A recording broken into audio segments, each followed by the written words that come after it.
Hello, welcome to freezing Austria and freezing Vienna. Yeah, I'm sitting here outside on my poker table in the snow. Yeah, it's time for winter. It's getting cold, and we have the first time really up to -5 degrees in Austria. Vienna is cold. Snow and ski season is open, but only professional. So we are still not allowed to ski. So, yeah, we are freezing here. It's the best freeze out tournament ever. So really freeze out, freezing, poker in the snow, and we're missing the Poker Stars Festival in the snow. And also we're missing December and the best months for poker in the year normally, besides July and August. Yeah. Welcome everybody. Welcome to my stream. Happy that you found your way to my stream again. Also like if it's cold outside. But I hope through the next hour it will be a little bit warmer. Yeah, and that's the outfit for winter stream. And first, as usual, we have to thank my partners in crime. And honestly, let's take a little bit something away. Because like honestly, we are kind of inside. So a little bit too hot. So I hope you spend a nice week. It was a short week. My last stream was on Wednesday, now back on Monday. Today it was mainly in English, but also some part will be like in German. Yeah, as you see, Reba Stars Bratislava still open. The number COVID-19 in Slovakia is still fine and going down, so the casino is open. So if you have interest to play some live game, just go to Bratislava and they will let you in if you're negative. Very good news, I think, for everybody. And this we have to make like a vodka welcome drink. It's my third bottle since March, so it's not too bad not drinking too much. So I think that's fine. Okay, so let's hope for winter time. Let's hope for poker, for live poker. Cheers! Czech Republic will open their casinos in 1 week on the 30th of November. Reba Stars will open, King's Casino will open. So at the end, good news for live poker. Cheers. I think next time I should drink some tea, hot tea or Glühwein or punch. Good idea for next time maybe. Okay, so yeah. Reba Stars Prague, Brno, Pilsen, all the casinos from Reba Stars will open next week. Also King's Casino will open the doors again. And then let's hope that they will stay open until the end of the century and live poker is coming back. So stay tuned. I think we will have a lot of news the next week. Let's see if we have maybe only tournaments coming up. At the moment it's more cash game and live game, but still open. Germany casinos closed, Austria casino closed, Czech Republic open, Slovakia open. So we see, but I'm really optimistic. If you don't want to go to Czech Republic or Slovakia, it's still a small risk. You can play online. Win Today is raising their offers. 100k festival and on the 11th and 12th, 13th December. And remember the 100k festival. Who was third place in the beginning? It was me. I won at the beginning of COVID-19 10k with third place. So my goal is very simple. Let's do it again. Yeah. Also everyday free roll. So if you are allowed to play at Win Today, it means you have a residence in Austria. Let's sign up, get a 10 euro voucher from my side and then play on Win Today. Definitely a Black Friday. You stay tuned and go online to watch their schedule for Black Friday. 50% discount on Black Friday with a lot of tournaments. Daily free roll, stay at home, plus the 100k festival is coming up. So nice offers from the Austrian online poker site. And thank you, special to you, Rosie. Thank you to Poker Firma to update me all the time with the newest gossips and information. And we share our knowledge. And yeah, you can see my actual online form. Yeah, honestly, I really would like to know how many laptops are crashed during a lockdown, during quarantine.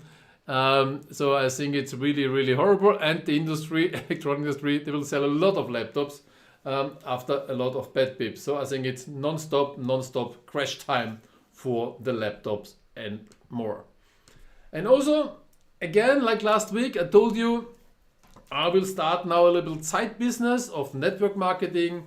So if you have interest in e-gaming, if you have a little bit interest on blockchain and crypto, just join me, contact me, and I will give you more information about e-gaming, game coins, and a huge business for the future where you can invest or like support the company.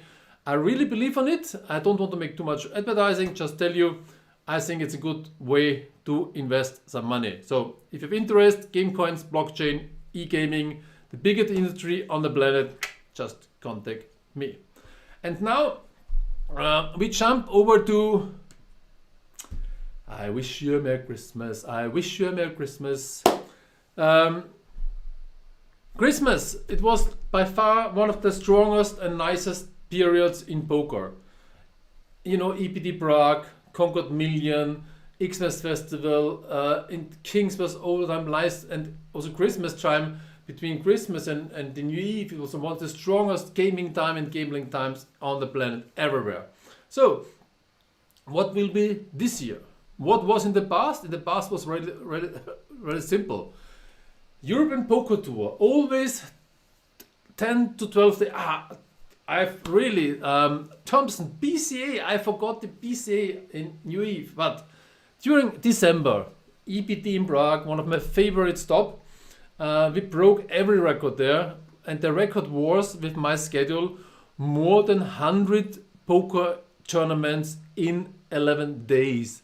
This was an average more than 10 tournaments per day with 186 tables and 300 people staff. Super huge, super action, super stressed, but super nice. So this was EPT by far the most that makes the, let's say, dominates this December months. And around all this EPT, there was a lot of tournaments. I googled it, 122 events in December in Europe for these events. Now, let's see how many we'll have. We had the Concord Million, we had the Reba Stars in Prague, the Xmas, €200, 200,000 guarantee, always more than 1,000 players. A very successful event. We had the Czech Poker Masters in Kings, was the Kings was full. It was after EPT.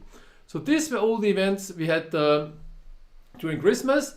And now at the end, I think I would say everything is still closed. In Vegas, they play poker. In Vegas, you can read it on Poker Firma. They starting to have some smaller events with like 250, 300 runners. So Vegas woke up with some tournaments, and in Europe it's still like quite difficult. I don't know when Casino Austria will open their doors again. I have no idea when in Germany all the casinos will open again and offer cash game and tournaments. But the biggest hope is really Czech Republic and Slovakia. I'm quite sure Reba Stars Bratislava and Banco in Bratislava, plus King's Casino in Wrocław, plus Reba Stars in Prague, Pilsen and Brno. They will hopefully run during the Christmas time also nice tournaments for everybody. I think we have to travel if you're from Germany, Austria, but I think it's also worth to travel. I think this is like the forecast for December. Not super busy, not super optimistic, but I still think it will be a nice schedule and nice Christmas.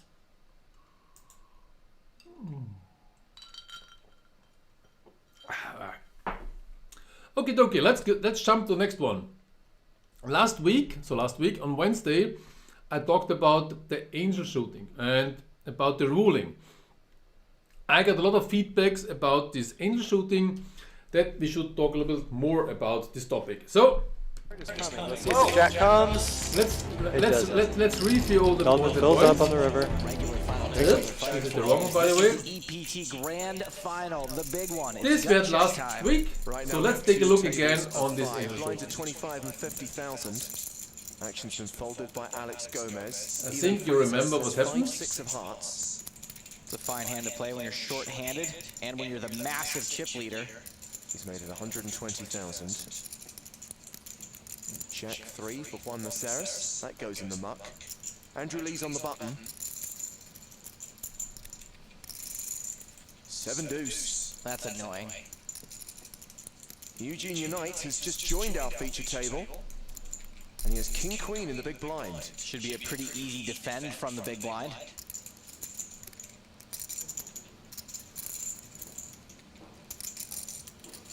He makes the call. And we go heads up to the flop.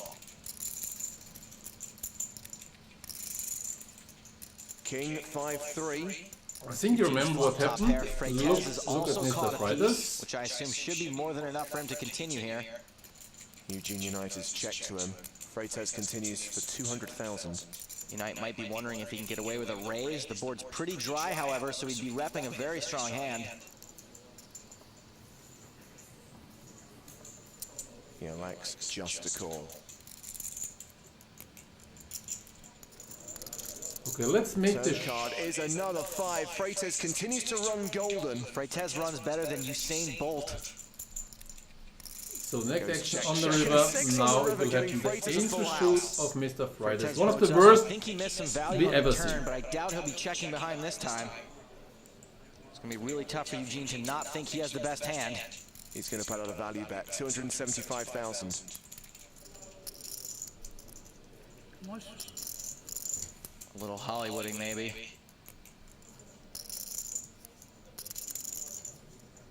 Now he counts his stack, counts the value of the call, and now that's the perfect Raise coming.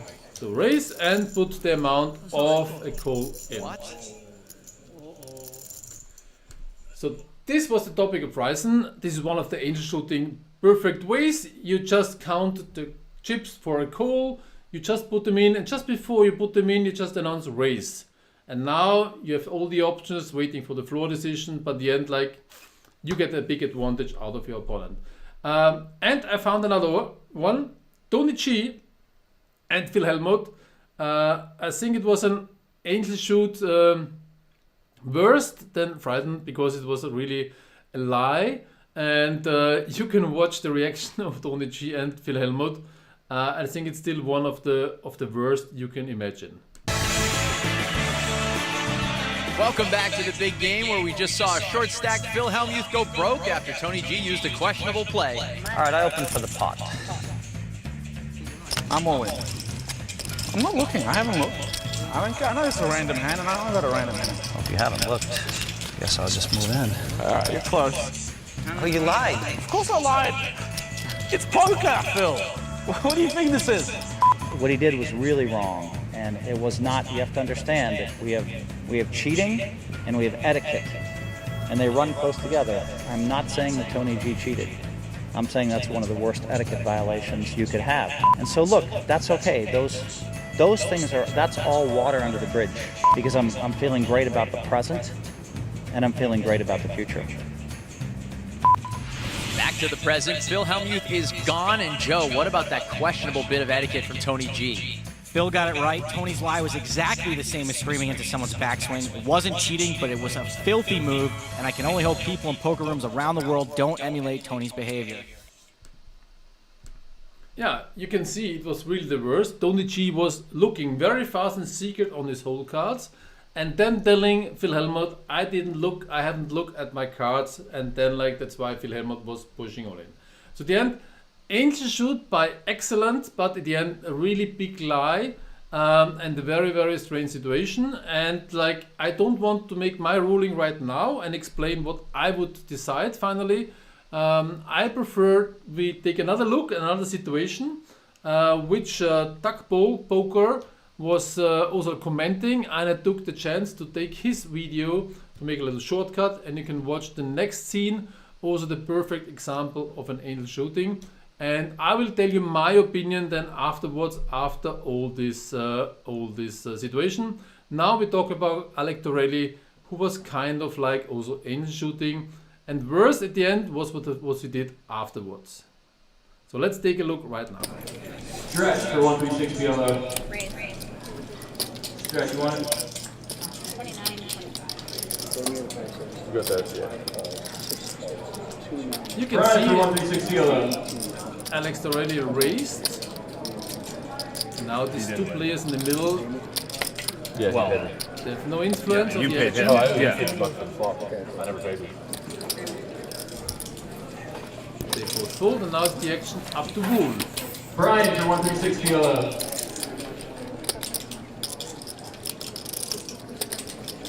Brian, are you here for 136 kilo?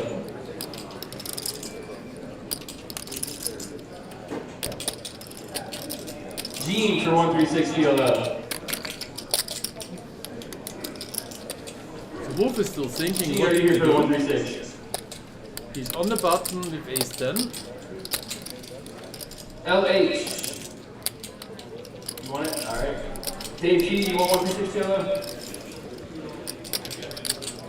Essie, 136. Nick, 136. Alright, you don't want it, Nick? All in. Fuck! I got 4 Hey, guys right no now. touching, you're on TV. Push in. I was gonna do. Player afterwards on the small blinds. Let's see. Max, ace, check. You got me covered? suited. Yeah, I started with 25. See, it's 25 behind. Wait, do you have those silver? Yeah, did you not know? I did not know. Oops. And 2 5 Now, key this is chips. not an episode of Poker Hands, so we're not going to break down the maybe questionable pre-flop action going on here between these two hands. But I want to focus on specifically what happened when Torelli 3-bet and Wolf jammed. Now, you can see from a wide-angle view here that not even the cameraman can see Torelli's big chips. The silver chips are worth $5,000, and they are behind the rest of the chips. So it's fair to say that even at a more extreme angle away from them, Wolf is not going to be able to see them. This means that Wolf can only see about half the value of Torelli's stack when he's making his decision pre-flop. So there's without a question that Torelli's stacking of his chips here is against the rules. You have to have your big denominations of chips out in front of your stack when you're playing poker. This is something that you learn pretty early on when you play mid to high stakes poker. If you have big chips, they have to be up front so that everyone can see them. Yeah, so this was the first situation of this really terrible move. But at the end, like, if you follow this afterwards, and I really recommend, if you have interest to watch this scene, you go to Duck Bowl Poker, you Google it on YouTube, and you watch the whole video with around 30 minutes. And the worst thing afterwards is the arguments afterwards from Alec Torelli about his kind of, not mistake, because he said I didn't do anything wrong, and he asked the floor for his ruling. So let's continue with this topic, which is really interesting to watch the next step, the next explanation, and thank to Doug Polk, who really explained it really nice, and that's why I copy and paste this video. Stretch for 136 kilo. Stretch, you want it? You got that, yeah. Sorry, this was the wrong I don't know what video. the legal ruling is. I don't think you have an option, but I think that's. Also don't know if it's fair. Fuck, I don't know what to do. Torelli starts off with making the response that I would expect, apologizing for the fact that he did that, and then saying he doesn't know what he should do. But then he starts to kind of go down this road of, well, you know, legally, technically, what are we supposed to do? I mean, I guess, you know, legally, you know, the rules are here. I don't know what the legal ruling is. I don't think you have an option, but I think that's. And so rather than trying to forcefully correct his mistake, he starts to kind of seem like he's just trying to enforce the fact the all-in stands. Well, Where were they? they were right here. They were right here. They were right here. Now Torelli's actually trying to piss me off a little bit because this is not true. This is a picture of where they were before, and this is now where he's trying to say that they were. They were not there in this second version that Torelli's saying it was. You can actually kind of see the edge from Wolf's seat. He's trying to kind of imply, you could see from the side, they were buried back there from Wolf's angle. Yeah, so there you can see which bit stuck off, and I think this is really like now the problem, that the real angel shooting is right after the action. So maybe he didn't hide his chips by purpose. We never know. Maybe he hid the chips because the other players on 1, 2, or maybe 7, 8 could see his chips, but not the players beside left to him. So maybe it was not by purpose to hide his chips. So at the end, like this was really by accident. But the arguments afterwards, this is the real angel shooting. To explain the other one, I didn't make any mistake. And now, the very important point, we now come to the ruling at the end of this whole situation. And this is also the interesting part about this ruling for this action. The ruling is, I mean, it is Alright, what it is. all right, then I guess that's But the I ruling. could care less what y'all do. If that's, alright. I mean, if that's a straight rule, have to be if you're all in and you're playing against whatever you've got. The floor says if you're all in, you're playing against whatever he's got. So this was the ruling. This was the ruling by the floor. So you have to call his all in whatever he has out of the table. This is the floor ruling at the end. So maybe also not the best way. And now we're coming to a last and another angel shooting, which is kind of more funny, but still goes in the same direction like all the other angel shooting were before. And now we're talking about some chip wrecks going in and out in the game. So watch the next video. Card is coming. Let's see if the jack comes. It doesn't. Feldman fills up on the river. Makes a check. Oh my gosh, and he slides it in. What in the heck just happened? Wait, what did he say? He shoved his chips in and Armenian Mike moves all in and Feldman makes a snap call. And Armenian tries to take his rack back. You guys follow me on my Twitter or on my Instagram. You might have seen the clip that I posted this weekend of an incident that took place on Live at the Bike last Friday night between Ryan Feldman and Armenian Mike. And what went down was debatably one of the worst angles me and many other people out there have ever seen take place in poker.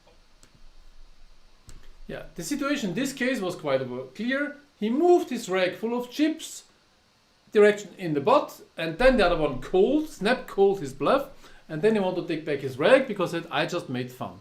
So this situation was a long discussion afterwards at the end about like, no, I just want to make fun and blah blah. Then they called the floor was coming over, and at the end the floor didn't know what really the rule. He said, yeah, I think it was a bet. Other players say, okay, was it a bet? Was not, make a ruling at the end. And there was a long discussion, and for sure this Armenian Mike is the fish on the table. So nobody wanted to make him angry, to make him set up and leave the table. So at the end, it was a long discussion, about 10-15 minutes at the end, and Mike finally asked the player, so do you want my 10K or not? So he put all the pressure on this player. The player didn't say anything. Finally, Armenian Mike was putting the rack over there and leaving the room. The floor recommended first, please go out and let's handle this problem out of the room and not on the table during the play, which was I would say a very, very, very bad ruling. So at the end, all the situation we have seen from Freitas, from Tony G, from Alec Torelli, and finally this Armenian Mike, for me it's quite very simple to avoid kind of this angel shooting. You just need a strong floor. Freitas, I would say Thomas Kramser made the kind of right ruling, but in my way, not strict enough. If a player doing this twice or 3 times in my tournament and is well known for angel shooting, I would be very strict, maybe disqualify him at least to clear this hand for that, but I would not give him any chance to make any profit out of this hand. Second one, Tony G. It was like a big game. It was kind of a private cash game, televised, but a lie like this at the end, I would still try to find a way afterwards to talk to Tony G, because it's not fair. It's just not fair to lie in the face of other players, angel shooting or not. But it's borderline, because to lie, not to lie, it's a private cash game, high limit, they all know each other. It's quite difficult for ruling. But the other 2 rules at the end, with Alec Torelli, the very weak floor decision to telling everybody, yeah, that's the rule, you have to call this, honestly, without thinking about, ask the other player or look at the TV, because it's televised, at least to take a look and say, okay, I can see on the TV, on the camera, 100% like your chips were hidden. The rule is quite clear. The highest nomination has to be in front, visible to all the players. So you hide your chips, so at the end, sorry, you only have to call the 10K.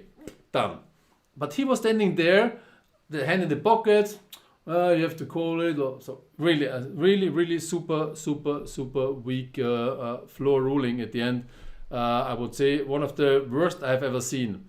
And last one, in this cash game room with the mini mic, same story. The floor was called over, the floor was standing there, and the floor was really making a very weak rule because it was making no ruling. Just standing there, was a hand in the pocket and saying, yeah, can you go out and to solve this problem? No, it's very clear. He moved the chips in the rack, or not in the rack, in the direction of the pot. The other one player say call.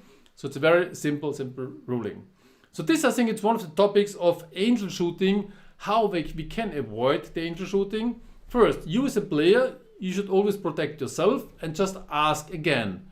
Is this a bet? Is this a call? How many chips you have behind? Then it's quite more than clear. But I really recommend all the floors, to just make a stricter ruling like it is, and not so weak to standing there and not to know what to decide. So why people making angel shooting? For sure, they want to get more information out of the player. They want to win more money or more chips because they want to try to get a big advantage. And they can move chips or cards, like we know all the story to take some chips to count them and then like move them in the direction of the pot, but stop on the line and then just take it back, do it again and then count it. And this is like kind of angel shooting, just to wait and get a reaction from the opponent and from the other player. What also people doing, hiding their whole cards, hiding their chip stack at the end, whatever they can hide, whatever they can do. So I think this is also like very weak what they can do. And this is all of angel shooting in the way. Also like acting out of turn. It's very simple. Like if it's not my turn and just announce all in and it's out, it's not my turn, I get a big advantage because now I can influence the people behind me and I influence the people before me. So now the rule is if the action is not changed, my all-in has to stay. But still I get a lot of information out of this full action. So I think it's still like a big advantage and this like should be like at the end kind of changed. So there's one question I get afterwards for a floor ruling, but this I will do next week. Yeah, so this is angel shooting, but I really can recommend just to all the people, just be aware yourself and protect yourself in the best way if you ask, or just ask again, or call the floor. And take a good floor and not a bad floor like this. Now I will swap for one thing to German. I got a question of a German poker player. He contacted me on social media and asked me for this ruling, and that's why I just swapped to German. Okay, ich hatte folgende Situation im Cash Game. Blinds 5-5, 1 Straddle 10, ein Spieler raced auf 20, also ein Min-Race. Dann kam es Call und now kommt die Aktion zurück zum Straddle. Er checkt, hat das Race komplett übersehen. Und nun sagt der Dealer natürlich, Entschuldigung, sorry, es war ein Straddle. So, es fehlt noch 10. Und dann sagt der Spieler, dann erhöhe ich, dann Race 140, all-in. Geht das nun, war die Frage. Wenn ja, warum? Wenn nein, auch die Begründung. Also für mich eine ganz klare Sache, es geht natürlich nicht, denn der Spieler hat mal Punkt 1 nicht aufgepasst. Also er war nicht am Spiel beteiligt, hat sich nicht dafür interessiert und er hat eine passive Aktion gesetzt. Das heißt, er hat gecheckt oder gecallt. Und jetzt auf den Hinweis des Dealers, dass er eigentlich nicht aufgepasst hat, jetzt will er plötzlich 140 All-In gehen. Also er ändert seine Aktion komplett von Check-Call auf Race All-In, auf ein richtiges großes Race 140. Und daher auf jeden Fall einmal keine Chance. Die andere Begründung ist auch, wer hat in dieser Situation den Fehler gemacht? Den Fehler hat dieser Spieler gemacht. Er hat nicht aufgepasst, er hat das Spiel nicht beobachtet, er hat das Straddle nicht mitbekommen und jetzt plötzlich will er 140 machen. Auch eine Art von Angel Shooting, denn er könnte durch seinen Check bewusst eine Reaktion hinter ihm erwarten und dann plötzlich weiß er genau, der Dealer wird sagen, Check ist nicht möglich und dann mache ich ein Race. Aber ich habe vielleicht schon im Gesicht der Spieler gesehen, Gott sei Dank kein Race oder puh, ja, hurra, was auch immer, Tatsache, er könnte eine Reaktion bekommen und daher keine Chance für diesen Spieler. Der Spieler kann Call oder Fold und das wird meine finale Entscheidung sein. Also eigentlich relativ simpel das Ruling, aber ich würde dem Spieler einfach keine Option geben und schon gar nicht eine Aktion geben, dass er sich irgendwas aussuchen kann. Also ganz wichtig, auch für mich als Floorman, was ich gesagt habe, oder Turnierdirektor, ich würde immer schauen, dass das im Endeffekt nicht passiert, dass ein Spieler sich irgendeinen Vorteil verschaffen kann. Das Ganze ist passiert, war bei No Limit Hold'em, denn PLO würden die 140 in dem Fall zwar gehen, aber was wäre der Bot? Der 20, 40, 60, 70, ja. Also es könnte auch PLO sein vielleicht, aber im Endeffekt macht es für die Entscheidung an sich jetzt keinen Unterschied. Es bleibt auf jeden Fall im Endeffekt immer das Ganze ein Call oder Check und ich würde dem Spieler nie erlauben, dass er jetzt hier einfach ein Race machen könnte. Also das zum Beispiel meine Entscheidung. Hinweis an euch, wenn ihr Entscheidungen habt, lustige Entscheidungen, schlechte Entscheidungen, crazy Entscheidungen, einfach mir schreiben, einfach mir schicken und ich behandle das gerne. Auch dem Spieler habe ich gesagt, soll ich die Frage hier beantworten oder in meinem Twitch-Stream? Er hat nicht einmal gewusst, dass ich einen Twitch-Stream habe. Also, nächstes Mal weiß er das. Ja, und dann kommen wir zum nächsten Topic. Es geht nämlich um Live-Events. Und Live-Events sind ja immer sehr, sehr umstritten. Alle Leute, alle Casinos denken sich immer, Live-Events ist alles kein Problem, Live-Events mache ich doch leicht, Live-Events auch kein Problem, ich schiebe mich da gerade mal wohin. Und alle sagen, Live-Game ist so ein tolles Business, wir machen alle einfach Live-Poker. Und jeder glaubt natürlich, es ist einfach relativ simpel. Ich switch jetzt wieder zum Englischen, ich hoffe, ihr verzeiht mir das alle. Okay, back to the Live-Events. Everybody's talking about Live-Events in poker, it's a big business and everything is very simple. But it's not, we have so many live events and now I just want to explain and talk about my point of view, what I think is the important thing to run successful live events. For me, one of the first points is the QC, know your customer. This is like a point in every business. We learned it in with Poker Stars and BWin. Every meeting, it's the customer relation, and it's always the same. Know your customer. This is the most important part. So in live events, know your customer. It's what kind of customer I want to focus. What are my goals of customers? Which customer I want to know? I want to get to my live events. Do I want to have live high roller? I want to have regulars. I want to have new players. I want to have only female players. I want to have however, a lot of stories. And Thompson, by the way, Thompson gave me a good point. I forgot. Grand Casino Liechtenstein is also open. Sorry, Chino. I apologize. And Grand Casino Liechtenstein, they have the big opening of the third floor with the big room for the big poker events, and they are planning already events for January. So in the end, also if you want to play poker, you can go there. Back to my live event. So you have to know your customer, what they need, what they're asking for, and also if you can afford it. So this is the first point. If you run an event, you have to think about which customer base I want to focus. And this is, for example, Casino Austria kept, hopefully they will come back. This also, they have a special focus and they know the customer quite well. They know what to offer the people to make them happy and to run a nice event. Next point is the USP. This is like the unique selling point or the unique selling proposition. So it means you have to know what makes your event unique.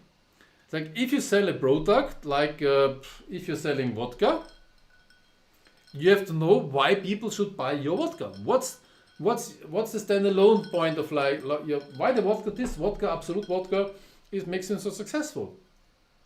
It's the price, it's the bottle, it's like the where it comes from. It's bio vodka. So for like a poker event, you think about what's my unique selling point, what I can put in the marketing and promotion to attract my customer base. It's the venue. It's the, like, let's say like Seefeld or like Hinterglemm, poker in the snow, in the Alps with skiing and more people around. You can bring your family.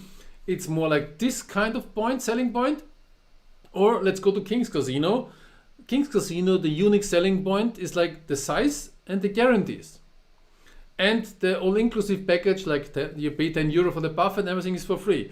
This is the King's Casino unique selling point. They say, come to me, we have like thousands of tables. We can have every size of tournaments. We have a big guarantee, and we have a very cheap buffet, hotel, everything. So all-inclusive package like Magic Life. So it works, but you have to think about what's yours. So before you start an event, think about what I can offer, what other people don't have. Next one is very often the people don't think about the stuff, but why is stuff so important? First, it's the trust. Who is responsible for your rake? Who is responsible to get tip? Who is responsible for the payout? Who is responsible for the re-entries and rebuys? Who is responsible for all the chips? Who is responsible for the cards? Most of the time, it's always the stuff. So please, if you want to save money, don't do it on the stuff side. Not too much. At least the key position. Like I said, tournament director, floorman, dealer coordinator, chip controller. These people and registration, cashier, these people should be like high-level stuff to give you a good feeling. You can go home, you can fall asleep, you will wake up the next morning, and you're not coming and doing empty cashier because all the money is gone. So at the end, this is very important. Community. Don't forget, loyal and well stuff, you trade them quite well. It's the best marketing and promotion you will have, because this dealer go to the next event. This dealer going home to the family. These dealers or staff, they're going home to their casino and they will talk about your event and they say, wow, this event was amazing. It was well paid. We are well traded. You know, the people were nice. We have nice rooms. The payment was okay, not too huge, but it was really everyone's nice to us. We got, this is important, you know, and the best promotion. Also, like, I had a speech at the World Poker Congress in 2000, I don't know, 5, 6, 7.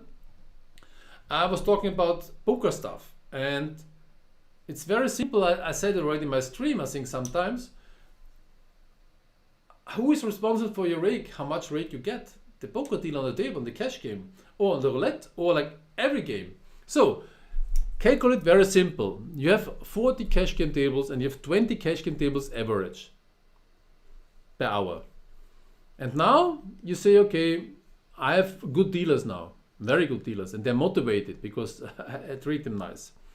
So you get maybe 2 hands per hour more because of good dealers. Maybe more than 2, but 2 is the minimum. So at the end, you get 40 hands more at the end per hour. And in 24 hours, it means you get 100 hands more.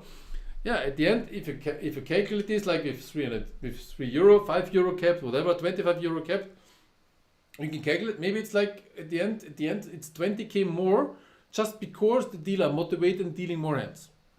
Back to the floor, back to the dealer, back to everybody. So at the end, it's your income. As motivated they are, or the tournaments. You think tournament is, no matter if they are slow or fast? Yeah, come on. If you're fast and good dealers, the tournament is finished 10% earlier because you're dealing more hands, more people busting. So you get more cash game. Maybe the tournament is finished at 2 o'clock and not at 3 o'clock. So everything is quite important. And think about long term and loyalty about this poker stuff. So it's really a very important point. The next point, it's the accommodation. It's like very, very important for many people, the accommodation. It's like Where's the next hotel? What's the price? What's the food? What's the restaurants around? Where I can go to breakfast? So all these things about accommodation is very important. Like King's Casino is in the desert in Rotterdam somewhere, but at the end they have at least a nice and free buffet. You can have a breakfast, lunch, dinner, 24 hours non-stop. They have a very nice restaurant. If you want to spend money, VIPs are invited. So this is the accommodation, and they have allowed the hotel inside the building, and they have very small pensions and small hotels around. This is fine. But if you run now, let's say like Hinterklemm, Snowfest, this was, for example, kind of a problem. The accommodation and the arrival. How to go there, how to get a hotel, what's the price of the hotel, and are you happy with the hotel? So accommodation at the end is a very important stuff. Not only the casino, not only the venue, everything is surrounding is important. And then please think long term. A lot of people, they start with a live events, and I have the problem as consultant many times. If people say, Thomas, can you help us to run events? Yes, for sure. And then the first event, they have 150 runners, and they're disappointed. Thomas, it was a loss. We had only 150 players, so we can't hire you again. Sorry, it was too expensive. I say, okay, good. Goodbye. Sorry, I go somewhere else. No problem. 2 examples. Battle of Malta started 2012 with 349 players. 7 years later, the Battle of Malta had 4,653 players. So from 350 to 4,607 years. Amazing, but they were planning and thinking long term. If you want to build up an event, you have a budget, you have to have a business plan, and you have a goal.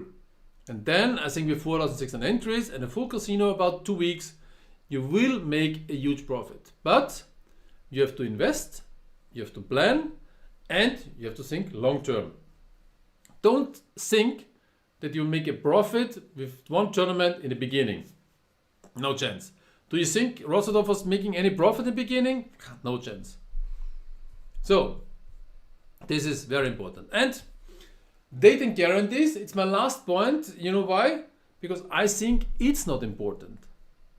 I don't think that date and guarantees are important points. Yes, you need a good date. Don't do it on the 24th of December, but I think it's not the most important thing. Guarantees, yes, everybody expecting guarantees, but if you make a nice event, and back to Kept, Casino Austria did it many times, and other venues doing a lot of times. If you offer a very good guest relation and service and a nice venue, and you know your customer and the USP is perfect, you don't need these huge guarantees to be successful, because the people coming to you, because they enjoy your venue, the community, and everything around. So this in the end, it's my opinion about live events that you should think about from the other side. Flip the coin. Don't make an event and say, we guarantee 1 million, then we're successful. Maybe yes, but maybe not. And it's a high risk, and then you destroy the business plan. Build up your business step by step. Make your customer loyal. Make your customer fall in love with you. Go to luxury 5-star hotels. Why people paying 20,000 euro for 1 week skiing in a 5-star hotel? They could also pay 5,000 for a nice hotel, because they're feeling well and comfortable there, and they like it. That's why they're coming back every year. And not it's the price, it's just the offer and everything around. So this is what a lot of people forget about live events, that I think a lot of players in the poker business, they would love to have a nice and cozy and good tournament, and not only guarantees. Let's say EPT. EPT didn't need any guarantee for a long time. Yeah, party poker crashed the market. Guarantees. By the way, do you know where party poker is right now? Are they still on the market, or the number was going down like this? So where's the success of big guarantees? Big guarantee, yeah, the pocket of the players. They're like, we have full money. But it's not that the live events were so successful. So quality, know your customer, and USP. if you're doing it the right way and a good concept, trust me, you will be successful in every business and also like in live poker. Okay, Doc, we coming slowly to an end. By the way, I have to find now a Zoom partner because talking alone, it's really, really boring sometimes. Especially during the lockdown. It's quite boring to think about. Okay, so as the stream is coming to an end, step by step, I have to get dressed again. We'll go back out. But before, I think I'm so ugly with these fucking heads, I really don't like it, but it's warm and cozy.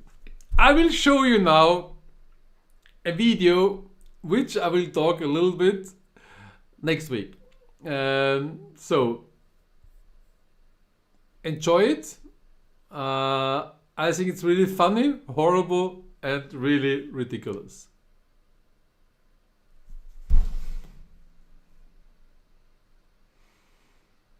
Face the Poker Challenge. B-Win. Herzlich willkommen zu unserer Poker-DVD. In den folgenden Minuten werde ich nun versuchen, euch das Poker näher zu bringen. Und da im speziellen Texas Hold'em No Limit. Und wahrscheinlich habt ihr für heute Abend schon eine Pokerrunde mit euren Freunden geplant. Und ich will euch heute helfen, diese zu gewinnen. Und da schon mein erster Tipp. Zeigt die DVD euren Freunden erst später. Wird euch helfen. Auch ich habe mit dem Poker mal begonnen. Liegt schon 15 Jahre zurück, als ich zum ersten Mal Karten in der Hand gehabt habe. Ich hatte noch keine Ahnung von Fachbegriffen wie Bot Odds, Position Play oder No Limit Hold'em. Ich habe viel Lehrgeld bezahlt und das werde ich heute versuchen, euch zu ersparen. Daher gut aufgepasst und viel Spaß.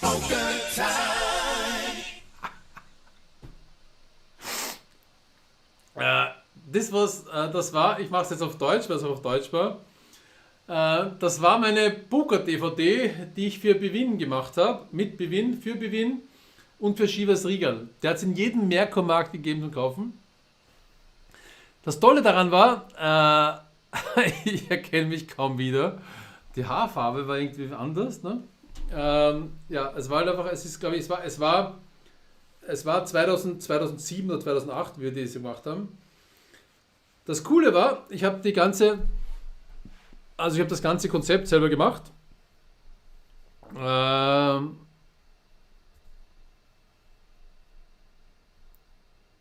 das wirklich selber geschrieben, den ganzen Inhalt. Und ja, da ist dann The Shivas Poker School rausgekommen. Wirklich eine wirklich interessante, lustige Sache. Und ja, und darüber würde ich dann gerne nächste Woche mal reden. Einfach ein paar Highlights aus der Vergangenheit raussuchen, was wirklich sehr, sehr, sehr, sehr lustig ist. Ne? Eine Bitte, Thompson, mach bitte in meinem Chat keine Werbung über Poker-Accounts with the best Rakeback. Wir wissen alle, von welcher Seite du sprichst. Rakeback können wir alle anbieten. Frag Pokerfirma. Frag mich, ich kann auch Rakeback anbieten über gewisse Seiten, nämlich über BetKings. Das wird der Johnny auch können, das können wir alle. Ich hätte nur einfach eine Bitte, dass du das nicht in meinen Chat einfach hineinschreibst. So. Die Leute sollen dich selber kontaktieren. Kein großes Problem, aber einfach Themenverfehlung, gehört nicht daher. Gut, und dann, ich habe noch ein bisschen Wodka über.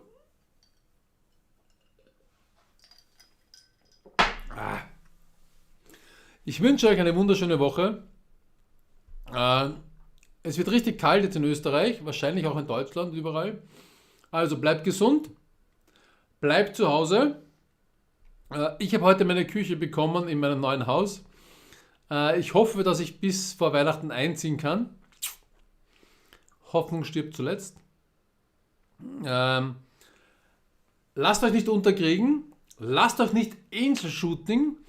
Und ich rufe mal ganz kurz jetzt mal ganz schnell wohin. Das 100k Festival ist am 11. Dezember. Das werde ich ja sicher spielen.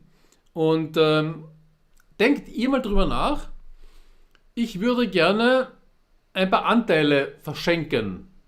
So 10% kann man schon mal einfach hergeben. Ich weiß noch nicht, wie ich die hergeben soll. Also, falls euch irgendwas einfällt dazu, wie man meine 10% vergeben kann, einfach sagen. Ansonsten sagen wir einfach Schiheil, bleibt gesund, gute Woche. Nicht vergessen, nächste Woche sperren ein paar Casinos wieder auf. Impfungen kommen auch irgendwann. Wir lassen uns einfach alle impfen. Dann sind wir alle tot oder gesund. Immerhin noch besser als Lockdown. Danke euch vielmals fürs Zuschauen. Hoffe, ich sehe euch nächste Woche wieder. Macht es gut. Euer Thomas. Ciao.